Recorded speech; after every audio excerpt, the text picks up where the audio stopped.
Ալելույա, Աստծո ժողովուրդ, Դավիթ թագավորը մի հատ Սաղմոս է գրել, պատկերացնում եք Դավիթի սրտի վիճակը, երբ որ այս Սաղմոսը գրել է, հիմա ես կարդում եմ, սա 100 Սաղմոսն է, Գոչեցեք Տիրոջը, ով ամբողջ երկիր, ով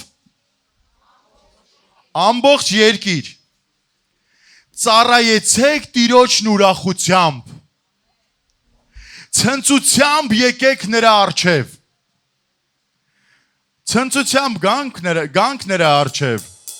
իսկ եթե խնդիր ունես, ցավ ունես, չորոշված հարցեր ունես, ոնց գաս, էլի ցնծությամբ եկեք նրա առջև, հալելույա, ճանաչեցեք, որ Տերն է Աստվածը, նա է մեզ արարել և ոչ թե մենք, նա է քեզ արարել, ամենակարող Աստված քեզ արարել է և ասել է, որ ամենահրաշալի ստեղծագործությունս մարդն է, այնպես որ երբ որ դու քեզի նայես հայլի մեջ, չասես, ադե մեծացել է, մեկ ընջիրներս, գեղեցիկ ես,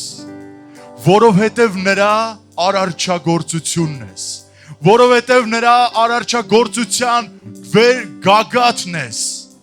ալելույա, մենք նրա ժողովուրդն ենք և նրա արոտի գառները, նրա դռները մտեք գոհությամբ, մտել ես այստեղ ինչպես, քիթով, մունաթով, բրդբրդելով, թե գոհությամբ, ալելույա, մտեք նրա դռները գոհությամբ, նրա սրահները փառաբանությամբ, այսօր մենք նոր պետք է մտնենք նրա սրահները, փառաբանությամբ, գոհացեք նրանից և օրհնեցեք նրա անունը, որովհետև բարի է Տերը և հավիտյան է նրա ողորմությունը և նրա ճշմարտությունը սերնդից մինչև սերունդ, հավիտյան է նրա ողորմությունը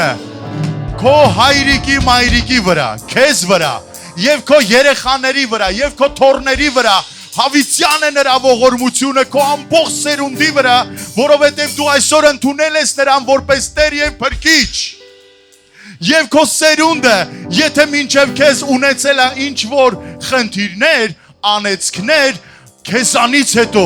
սերունդդ օրհնված է լինելու,